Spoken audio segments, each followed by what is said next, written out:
Karibu ndani ya BongaHour, Wednesday nyingine njema sana ambapo tutakuwa tukiangalia mahusiano sana kuhusiana na jinsi ya kupona kutokana na mahusiano yenye sumu ama healing from toxic relationship. Naitwa Mzee Tondo. Nami naitwa Dr. Mike. Yes, Dr. Mike vipi? Mimi niko salama Toldo. Yes. Wiki imekuwa mzuri. Naam. Sasa ni kusukuma tu gurudumu la maisha. As we preach the gospel. Ndio. Yes. Nataka tuangalie hii healing from toxic relationship.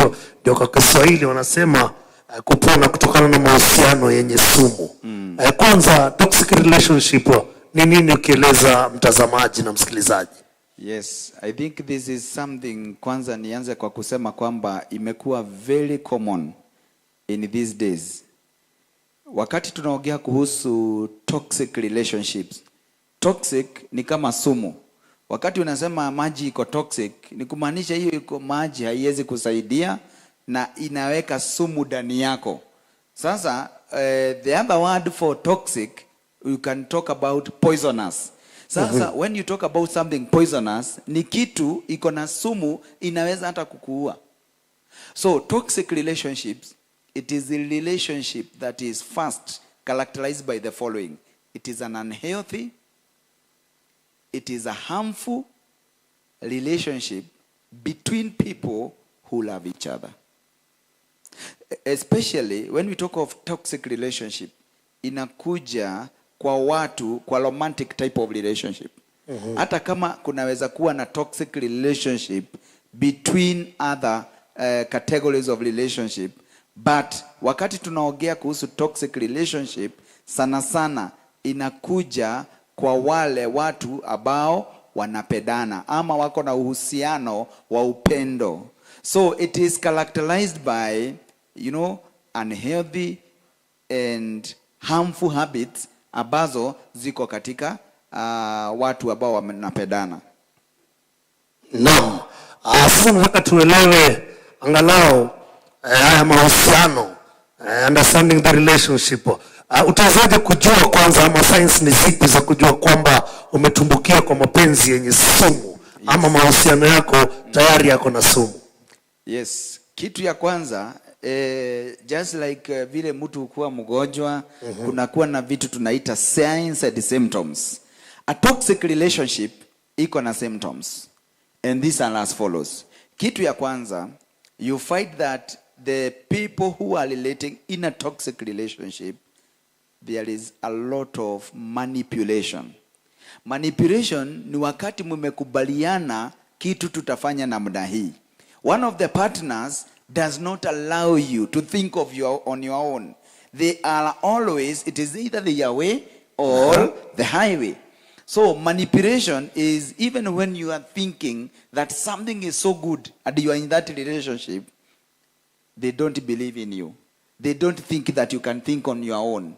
They don't think even what has a very good intention inaweza kusimama. Sasa wakati uko katika toxic relationship, one of the very good factors that you can observe as symptoms, it is manipulation. Number two, it is something called control. They are over-controlling. One of the partners become very over-controlling. And controlling is in this manner. Have you ever heard of a type of love or a type of lover called a possessive lover? A possessive lover, wakati we unaanza kutoka hivyo, hata anaweza kufuata. Hata ukisema mimi naenda kwa supermarket, ama naenda wapi, nataka kukufuata bumper to bumper. Aende aone ni kweli kama umeendea mkate vile mmekubaliana. Kuna mambo mengine. Ama wewe unasema uko na assignment mzuri sana ya kazi, unajua kama wewe unapenda kwenda kule Lamu. Anahakikisha either amekufuata ama ametuma a spy without your knowledge. That is called a possessive lover. Wakati uko katika kanisani, for example, in a church like this one. Yes. Ama uko katika kikundi cha watu, uko katika occasion, for example, a wedding, whatever social event that may be there. anaona ukiongea na mtu anakuja hapo katikati, anataka kusikia huyu ni nini anaambia mtu yangu. They are called possessive lover. Yani they possess you until you feel possessed. Unatrakiwa kweli kweli. Sasa that is one of the examples of having a very controlling relationship. And when it is controlling, wakati, especially now when you talk about a man and a woman, when one party, especially maybe, let me give an example, a woman being so controlling on a man, this can be very damaging. Because the fact that people are married, it does not mean you control the other person. Before you got married, they had a life of their own, and they were still doing their own things. And it is good to observe, if they are not very harmful things they are doing, then it is still okay. Give them their breathing space. Yani unajua kuna vile unaweza pendwa mpaka you don't breathe. You are not, it is not unasakamwa na mapenzi. Yani unakoseshwa hata pumzi. And you are not, so that over controlling character, that is another way of knowing. Another thing, it is when the relationship, it is characterized by a lot of abuses. Yani mtu anatusi tu mwenzake from nowhere. Hakuna wakati anaongea kwa lugha ambayo ina promote unity. Kila wakati unaanza mtu, yani one of the partners akiingia kwa nyumba, hata siwezi pata chakula, hata maji inakaa. Ukiambiwa kitu, it is you are always using an abusive language. So if your partner is always using an abusive language against you, that is also another symptom of a toxic relationship. That is just to say just those three, but there are so many of them that we can talk about this. But maybe wacha nimalizie na moja ya nne. You see, especially for people who call themselves, si lazima wanaishi pamoja. Yes. Wakiishi pamoja, if you observe an unusual behavior with one of your partners, with your partner or your spouse, you find that kitu ya kwanza, especially for a man, if they are not comfortable in their relationship, if the relationship is toxic, you find that a man may start checking in late. Yani unajipata kwamba unajipea shughuli, it doesn't matter what it is. Lakini kujifanya unaona mpira zile za late. Kujifanya kila time kuna game, ama kuna mahali unaenda, hata kama upigiwi simu, nakuja. Unajipata my meeting haziishi. Anaigiaga kwa nyumba past 1 wakati kila mtu amelala.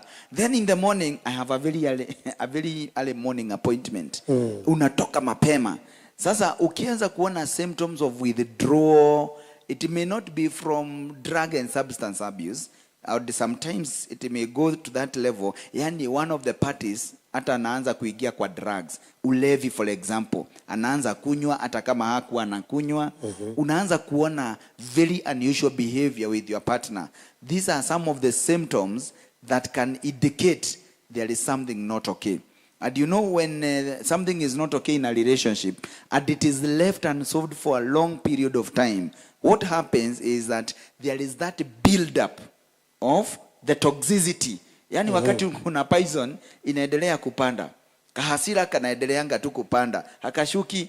Wakati inakuwa at the optimal level ama maximum level, let me use the word maximum level of that toxicity in that relationship, wakati unasikia mtu wako fed up na mwingine kabisa, this thing resort to mental and physical well-being that is very toxic as well.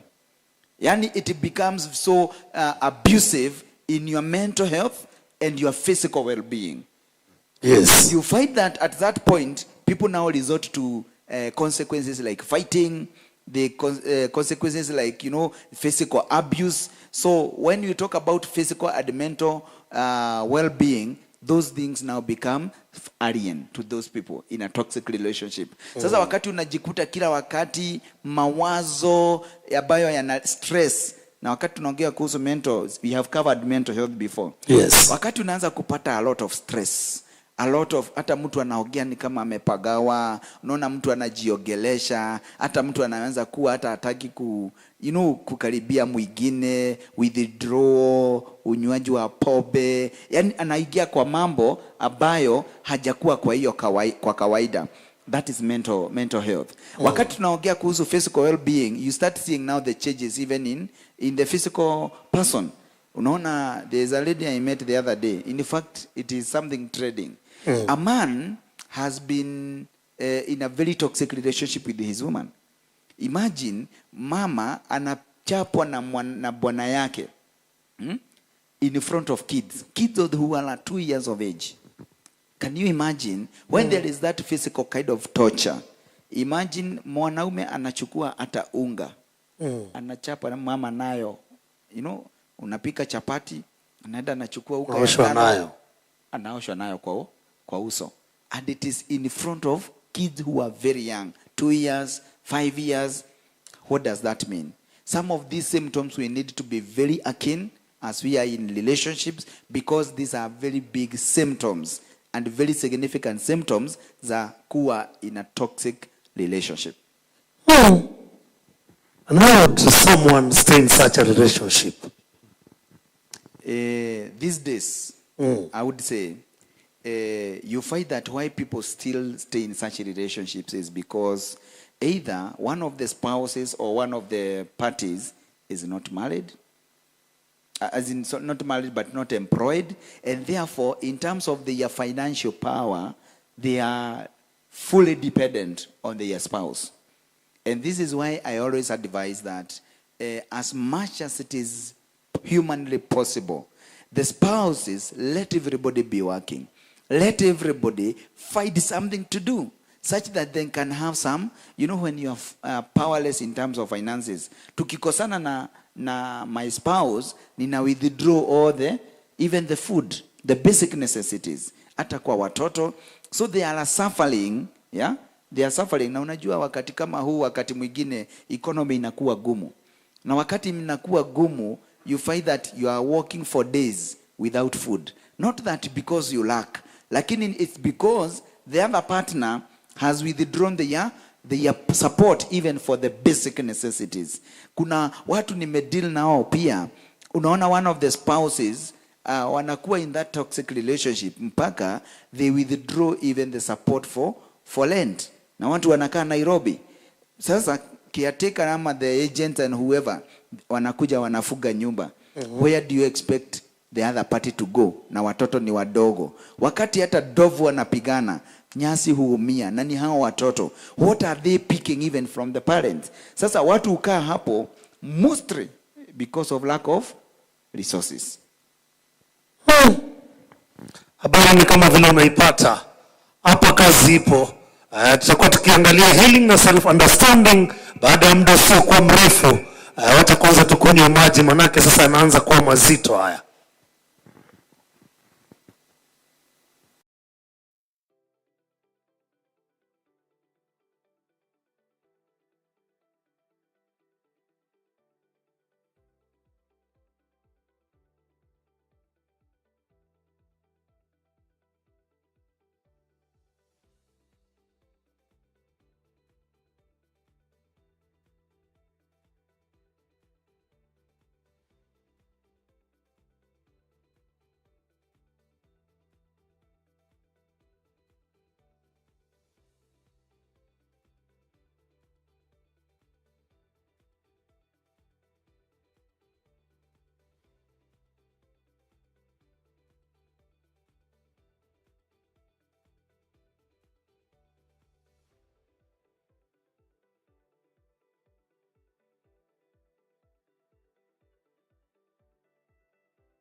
Karibu tena ndani ya BongaHour ambapo tunaendelea vizuri, tunaangalia kuhusu mahusiano yenye sumu, jinsi ya kuweza kupona na pengine pia kuweza kujielewa.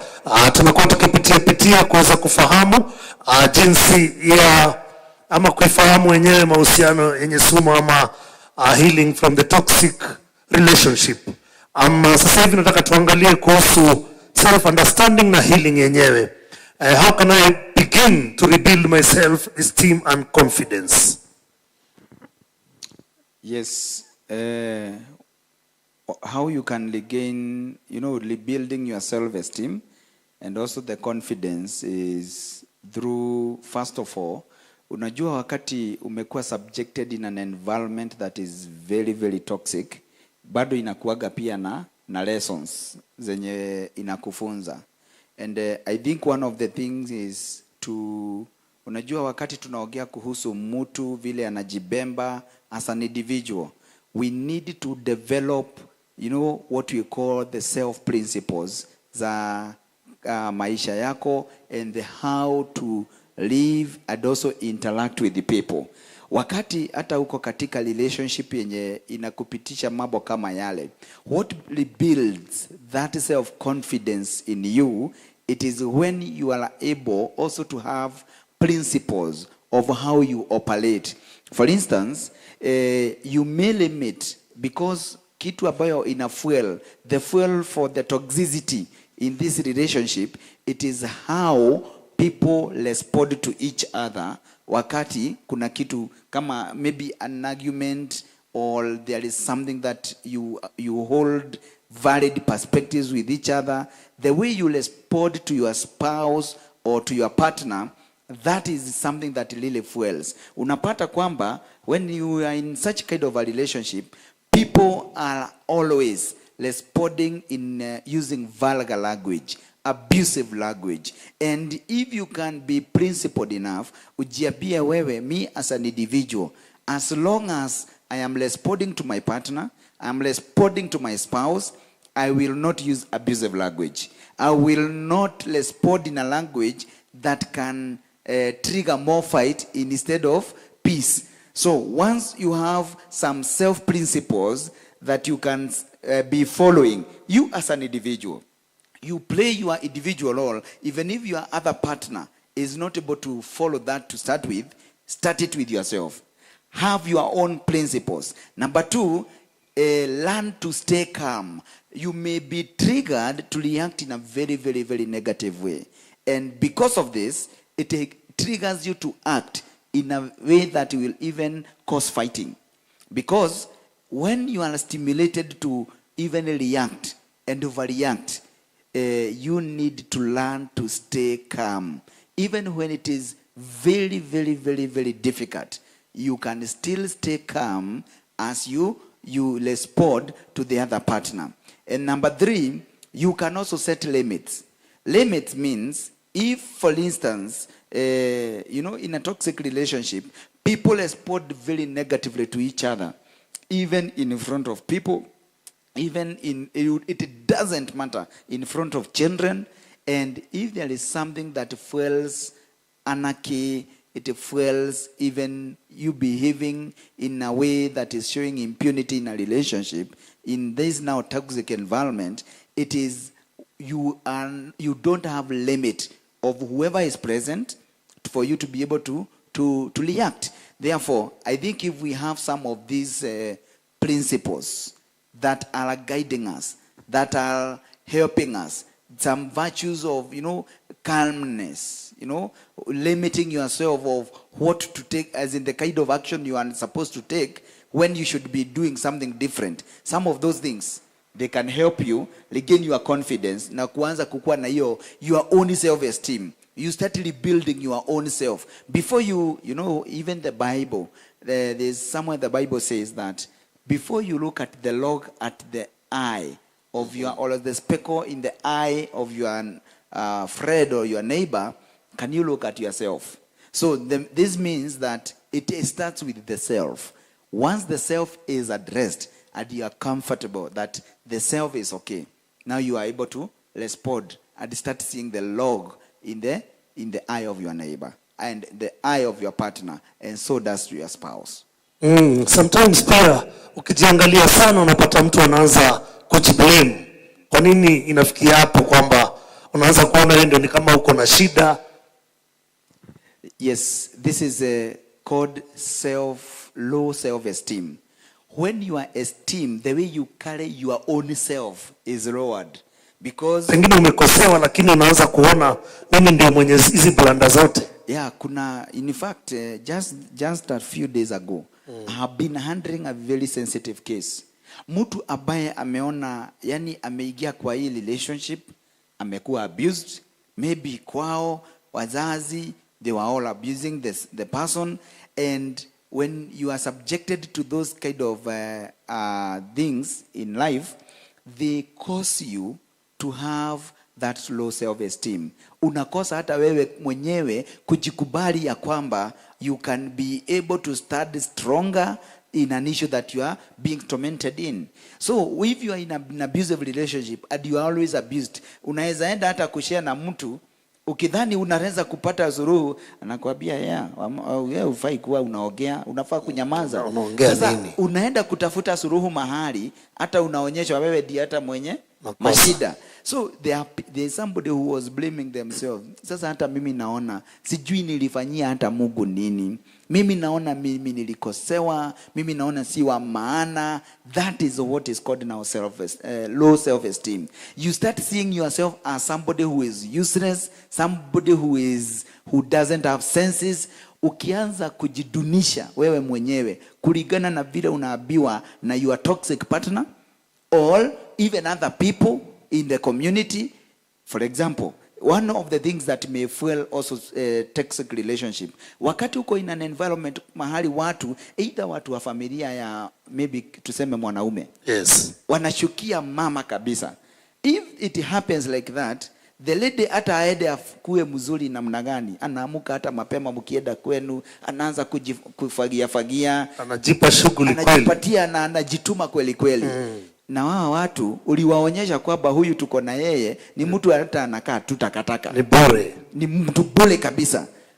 That lady anaweza kuanza kujishukia, aulize kweli hata tukiwa kwangu mimi mume wangu ananiambiaga hivi na hivi na hivi na hivi, na nikienda kwao hata naonyeshwa mimi hata wakati nimefagia naulizwa nani aliamka kufagia huku, nasikia mama anasema hivyo mother in law na madharau, anaanza ile tu mambo yake. Nani anakuja kufagia? No, hata huwa tunafagia vizuri kuliko hivi. Na anasema tu hivyo kwa kejeri. Sasa what do you expect of such a lady? Ataanza kujidunisha. Yeah, that is the aftermath. Kama hajajikubali vizuri, na si wengi wanakuwa strong namna hiyo. The same case it happens to the man.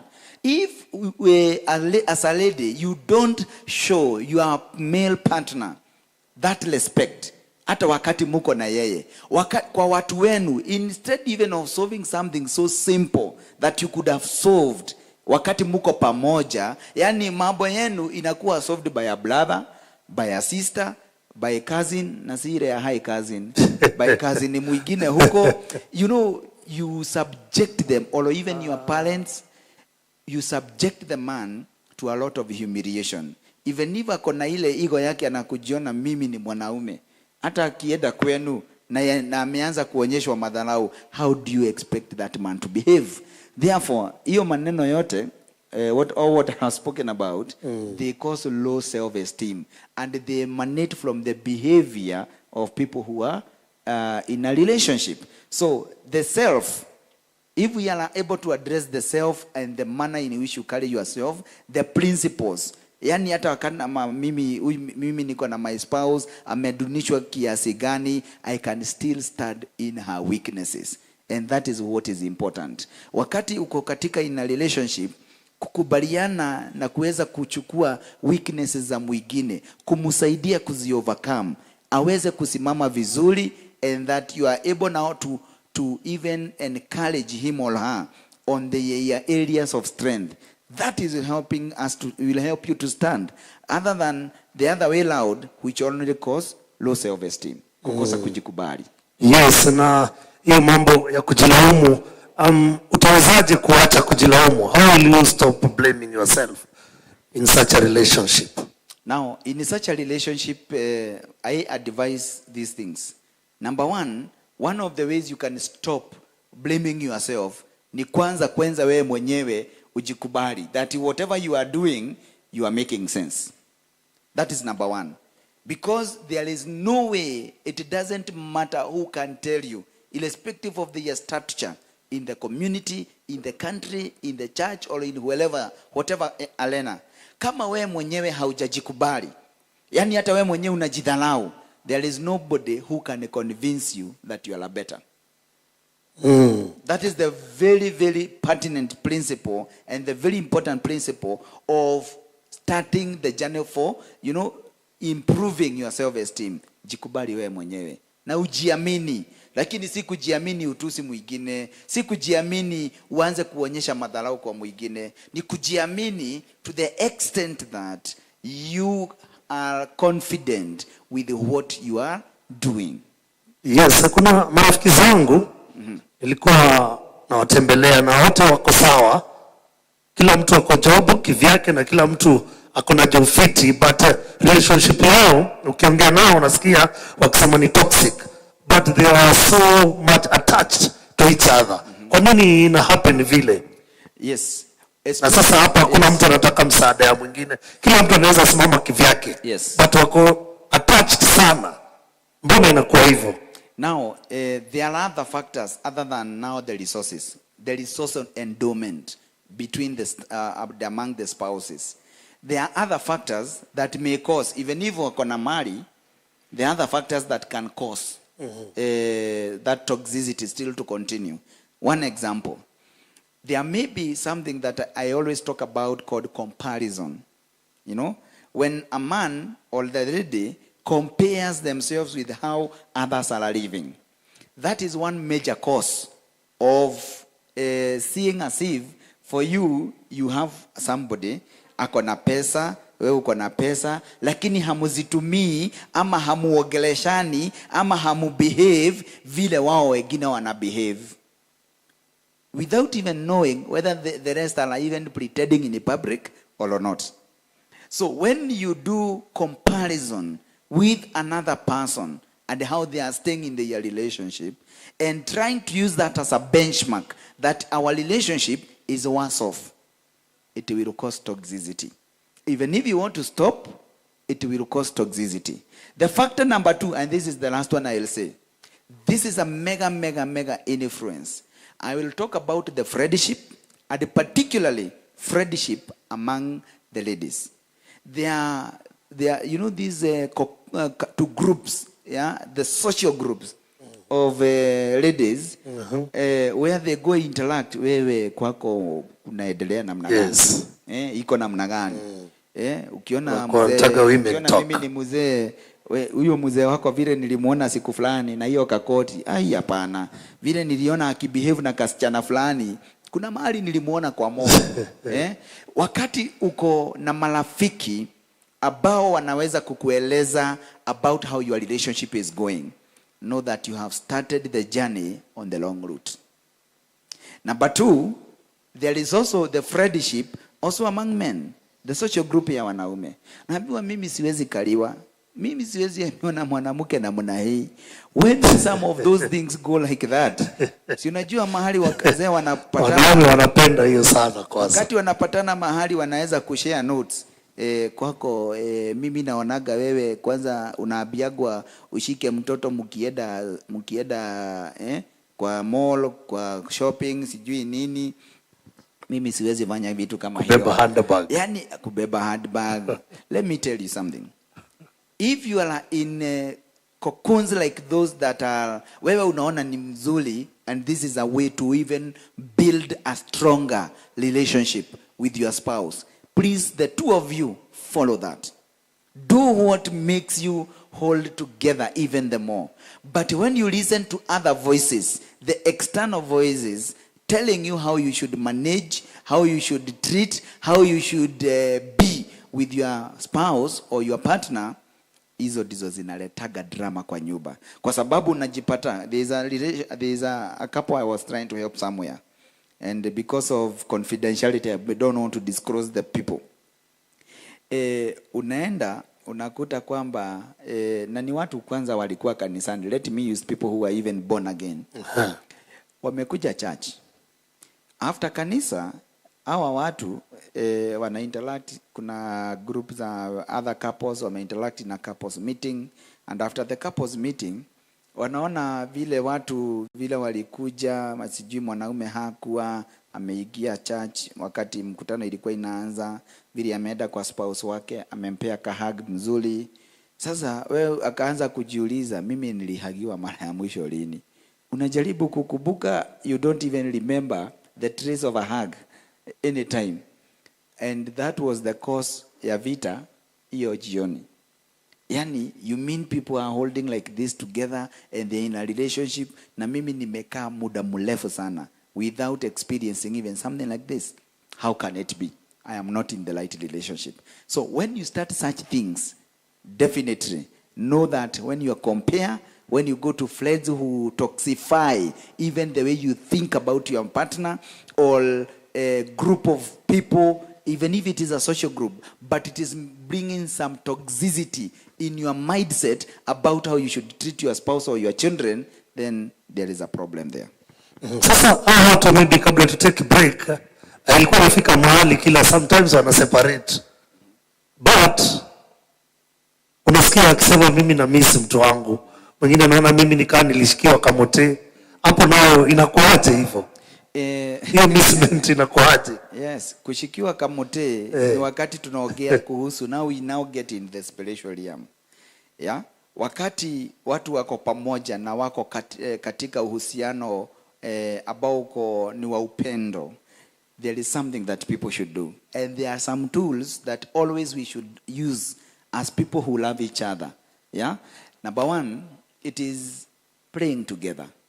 Once you have a habit of playing together as people who love each other, hiyo inahakikisha kwamba there is some bonding that is already created in the spirit. By the time it is manifested in our physical, yani wakati unaona tu watu wanakaa tu pamoja, sometimes it doesn't just happen. It takes the people who are in this relationship to take deliberate steps to be able to avoid some consequences of maybe some spiritual attacks. That is number one. Number two, wakati watu wamependana and they are in genuine love, definitely you will hear such statements. Yani wameseparate hata kama ni mwezi moja ama mbili, yeah, ama wiki fulani, lakini you don't know even what happens. Ujaisikia watu wanasema love is blind. Yes. It is such a strong force that you don't even know. You cannot see it, but you don't know how it works. But you still keep on holding together. So when you are attracted to somebody like that, and that is where you are staying, then you only need to know what gear you need to engage. Is it that you now need to start playing together as people who love each other? Yes, you need to start doing that. And that way, you are able also to fight some of these things that are keeping you separate. Another thing, and this one has worked in my relationship with my spouse, it is as a couple or as a people who love each other, there is need always to have a program you call start, stop, continue review program. We used to hold this in our young marriage with my wife. And when you start, stop, continue program, it works in this way for couples. You need to keep on to have times after a period of time of relating, whether you have children or not, provided you're in a relationship. At one point, sit in a meeting where you are reviewing feedback or giving feedback to each other. What is it you, as my spouse, I think you needed to start doing and you are not doing it? What is it that you needed to stop now in your relationship? Forget about anything else. What do you need to stop and what do you need to continue? When you have such kind of a review program and you are always giving each other feedback, there is constant communication. There is Yeah, there is that dialogue that is continuing between the two of you. The issues that, or the things that bring greater differences and increases the distance between the two of you, you will be able to significantly reduce them over time. The start, stop, and continue program. That is something that we use also in family therapy that can really help families and spouses to start stronger, all partners for that matter. So it is not normal kumisi mtu kama mlikuwa katika hiyo hali ya toxic relationship. It is not normal.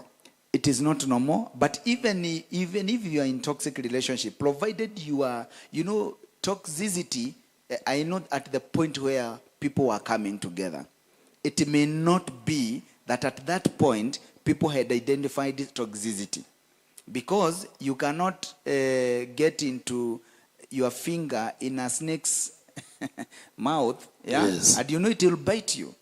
You cannot do that. Maybe it came along the way, and normally that is how people behave. When people are coming to into love with each other, they are always small angels. And you treat each other like an angel, but after you go on, you start seeing some changes. When maybe you are blessed with a kid, bigger changes come. The attention now shifts from you to the children. There are so many things that can really bring these differences. But wakati watu wanapendana ukweli, you cannot get into a toxic relationship, as you know. So the things that you need to address is what came in between. From where you started, have you seen even the Bible? It talks about the first love. Yeah? Where did you take that first love? Ile upendo mlikuwa mnaanza nayo ilienda wapi? If that heat, warmth can continue the way it started, then we'll be good to go. Ndivyo kama vile naipata hapa ni Dr. Mike akituelezea jinsi ya kuishi ama jinsi ya kuepukana na mahusiano yenye sumu, coping and moving on. Tunarudi.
Karibu tena ndani ya BongaHour ambapo tunaendelea vizuri kujaribu kujenga pia mahusiano yale kidogo yanakaa kama yaendi poa, na wale pia wako tayari kuanza mahusiano, kujua zile challenges ambazo wanaweza kukutana nazo.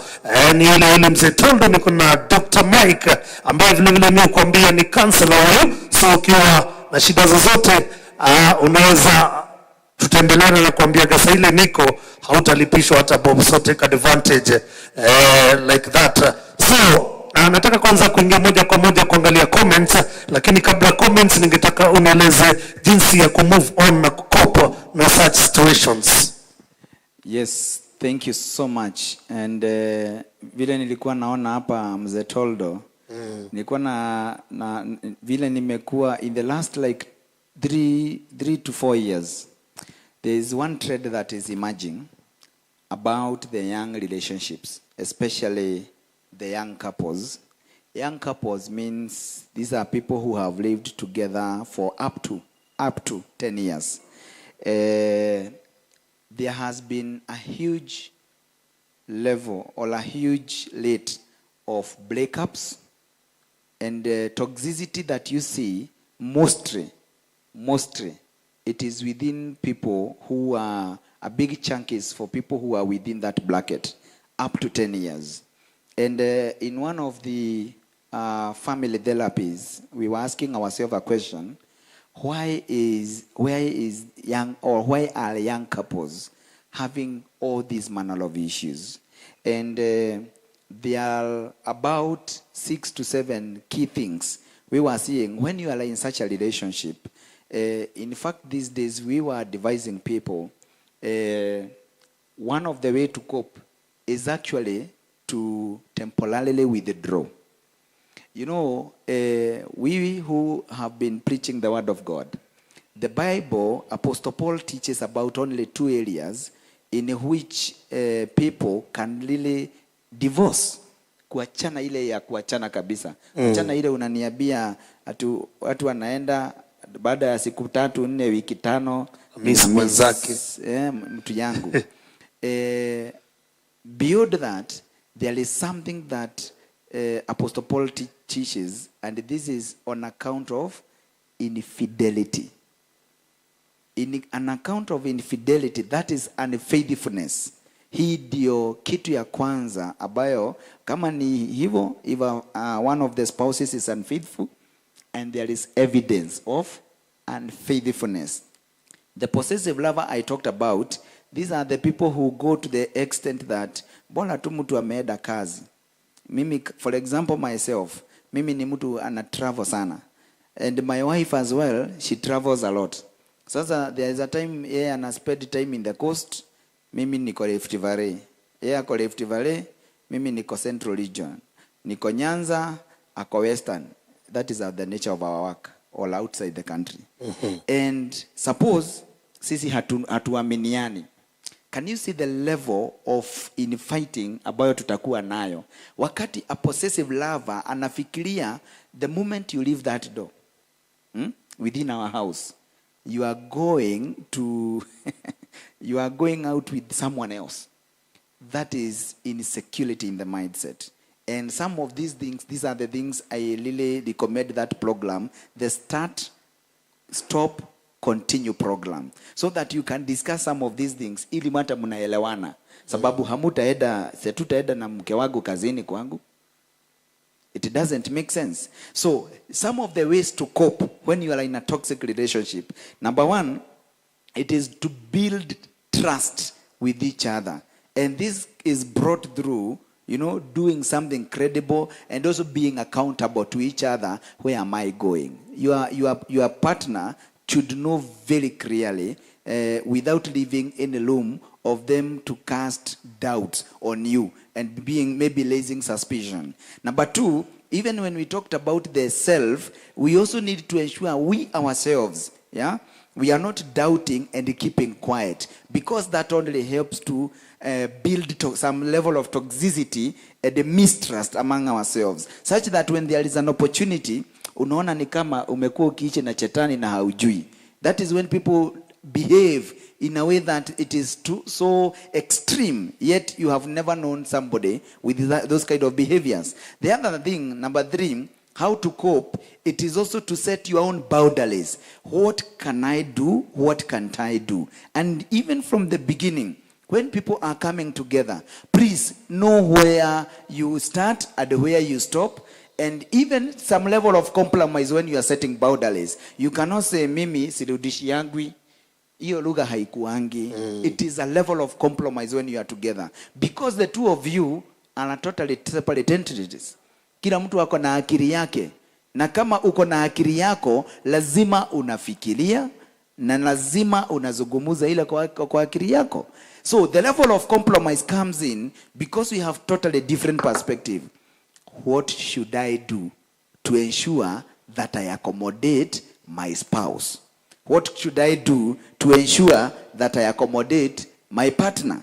And now the other thing is, you can also do something we call stay calm and also detach yourself where necessary, especially where there is physical abuse. People are going to the extent ya kuchukua panga. How many cases have we seen? Either a man or a woman slashing the spouse na yeye pia anajiua. What is that? Now, why should we also get to that level? We can walk out of a very toxic relationship, especially when you see some of these symptoms. We are advising people, walk out. Even if it is temporarily, we can always discuss. Sikumaanisha divorce. Sikumaanisha, but when somebody is going to the extent of taking a panga and they are going to kill you anytime, and there are those kind of threats, you can walk out. And finally, you can also seek support. Let people seek support. Mtu asikufe na mashida yake. Kuna case tulikuwa tunaona kwa TV just the other day. Yani mtu aliua spouse wake, akamweka kwa gunia, akamrusha kwa tanki yenye haitumiangwi na imekuwa haitumiwi kwa muda mrefu, na akaifunika vizuri. After so many years kuulizana, huyu mtu alienda wapi? Kumbe mtu jamaa aliua mke wake na watoto. Imagine wamekuwa kwa tank, wameoza hapo, hata you cannot go near there. You know, instead of some things getting to some level, I am advising that let people learn to seek support. Where do you seek support? You can seek support from anybody who is holding a responsible position in your society. Call a village elder, call your pastor, call your parents, call your siblings, so that at least people are aware there is something that is happening. But I have not said you call them to start telling you, to start maybe talking with your spouse, because that can only make things worse. It can only exacerbate the things. But seek support where necessary. And this way, it may help us to cope up with the toxic relationships. Habari ndio maybe kabla tujamaliza, Bani utanituma huko kwenye comment section nione kulikoni, kama kuna maswali. Agnes Johnson, asante sana, following from MTS Event Warehouse huko ni Roro. Asante. Esther Wagoi unasema uko rada. Kuna swali hapa.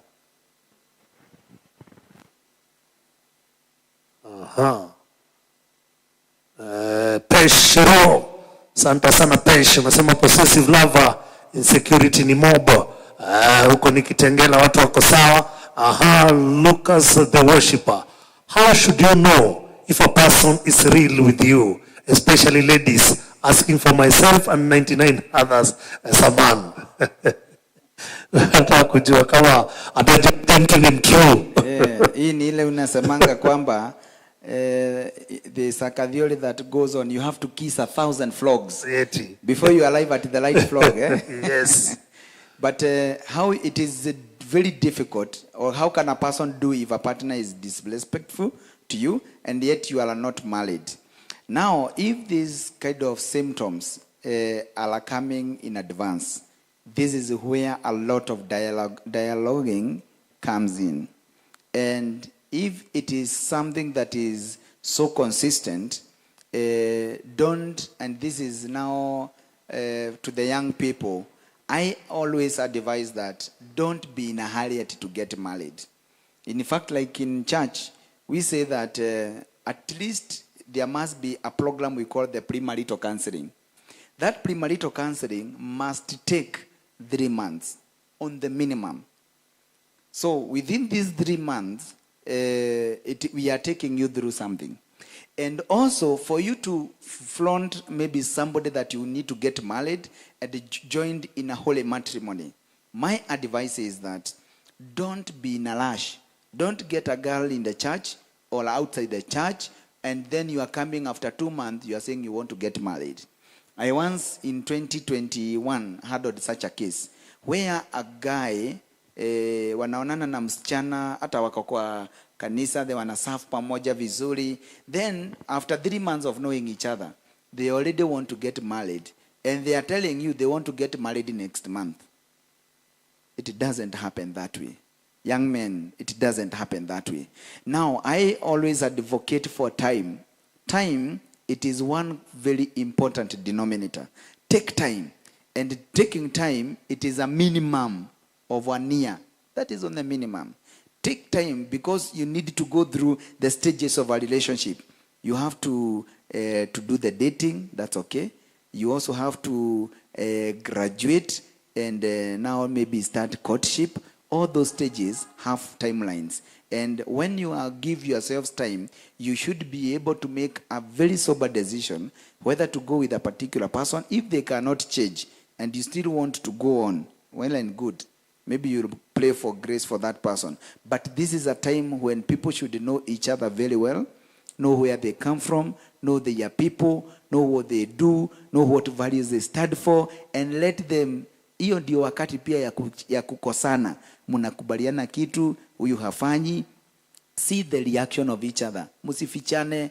Hata kama mutaweza kusomana kila kitu, that is the time to be real with each other. And that is why stages in a relationship are important. From dating, first of all, from knowing each other, then to agreeing that we need to start dating. And once you date for about a year, and then you can now proceed to a more intimate relationship, and not sex. It is courtship, where you are relating with the intention of getting joined in a holy matrimony. So when we do some of those things and we take our time in our relationship, then we should be able to judge some of those factors. Tuendelee. Naona Michelle Karen tuned. How can it's great and wonderful. MC Amos Wagi Dhungo, Goodway Asanta, West Cargo, Jackie, tuned from Karatina, Wacha Tunibaki possessive Nasa God. Why cousins? A toxic person will create conflict where there is none. Accuse of infidelity where there is none. They overthinking about everything negatively. I'm having that trending case, Uni Weskago Jackie. I'm having that trending case with they get a marriage counselor. They both have weaknesses, especially the lady.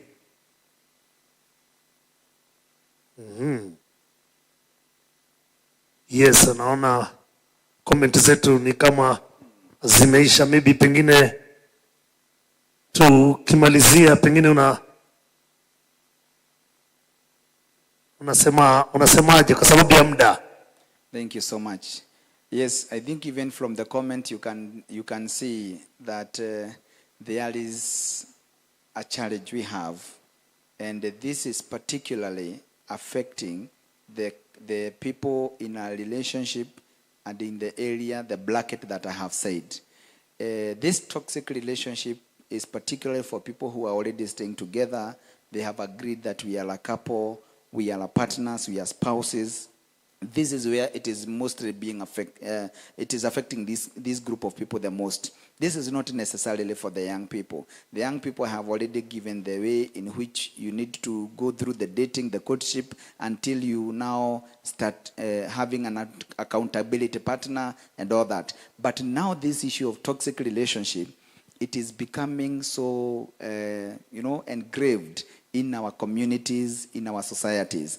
And it is my prayer that all the things that we have started discussing, staying calm on yourself, starting having your own principles, limit your language, don't talk too much, have big ears to listen more but talk less, and then developing those habits that are not annoying to your partner. And what you need always to ask yourself is that the way I am going to respond to him or her, will it bring more peace or will it increase the distance between us? If your answer from your own self is a yes, then you avoid those kind of things. And you embrace the things that are going to shorten the distance and increase the bond that you have. I think with that, our communities will be communities where we'll be able to enjoy the marriage institution, the partnership and the spousal kind of relationship, and we will always live in a harmonious community if we do some of those things. Nikimaliza maybe katika comment naona Maureen Gadhigi anasema it is better people to go through stages of relationships from knowing each other, friendship up to marriage. Asante sana kwa kuweza kuichagua BongaHour na kutupatia muda wako. Dr. Mike, kabla tumalize, nataka uongelee kuhusu family. Tuko na expo Oktoba. Yes. Tugusie hapo, tupeleke na rada. Thank you. Wacha niwaweke kwa hiyo landa. Mutaratara. Kwa mutaratara. Sasa wakati tunazungumza kuhusu family and the relationship between a family, mimi hiyo ni kitu na value sana. It is better I don't come to church, but I ensure that my family is well taken care of. Hiyo ni mimi. Muhimu sana. Hiyo ni mimi. Hivyo ndio watu wanafaa kuishi. Sasa because of that, na Mungu ametusaidia sana. I am a businessman. And in this business, we have come up with a number of partners. We have created an expo where we can promote businesses that are connected to families. And the businesses, and to show that families can also get involved in business as a family unit. And once they do this, they are able to build lasting legacies in that business. Have you found that in our Indian communities, even in Kenya, we see from the smallest kid all the way to the grandpa, all of them are working to sell that shop. And for all the years we know them, they have been faithful in that shop. They eat, they don't go hungry, they educate their children in very good schools, and their life is great. But now when you come now to our African society, we always find that families that have a business, it is only mzee ambaye anajulikana katika hiyo biashara. We don't open up. We don't open up. Ama ni mama anajua hiyo biashara. Watoto wakikaribia hiyo biashara wanatumwa nyumbani, go home. Even for us who are living in the city, we always find that people are not really working together as a family, and they are not approaching a business as a family. And vice versa. The business requires sobriety. It requires perpetuation. It requires succession. Even when I am old enough, my child needs to know what I am doing, so that hata wakikuwa kama Gen Z na Gen Alpha, you are able to inject the knowledge of technology in our business, and we sell more. Are we getting it? So the connection and the nexus between business and family has made us to curate something that is unique and something that is that will be transformative in many businesses in Kenya and in Africa. This is why we came up with something we are calling the Business and Family Expo. And we are preparing this one for all the businesses across various sectors of the economy: manufacturing, home and decor, furniture, manufacturing, home and decor, automobiles, all kinds of businesses, agriculture related, these hardwares, and everybody. They are all welcome in that. We will be having a mega expo in Loiro Golf Club. That is where we are hosting this between the 3rd and the 5th of October. That will be a Friday, Saturday, and Sunday. Families are meeting there. All the golfers across the clubs in Nairobi and outside, we are meeting there for a golf tournament. And all the businesses will have an opportunity to exhibit and showcase what is it that they sell to a very big market, a very potential market. So we are calling upon businesses to buy up spaces, to be able to exhibit whatever you do, and you increase your market share. Asante sana. Bado ndio hivyo sana, ambayo mark your calendar from 3rd to 5th of October 2025, Paliroro Golf Club, the Business and Family Expo itakuwa pale. Hata kama maybe uko na idea ya kuanza biashara, tembea pale uweze kutangamana na wanabiashara wenzako. Till next week. Asante sana kwa kuwa pamoja na sisi.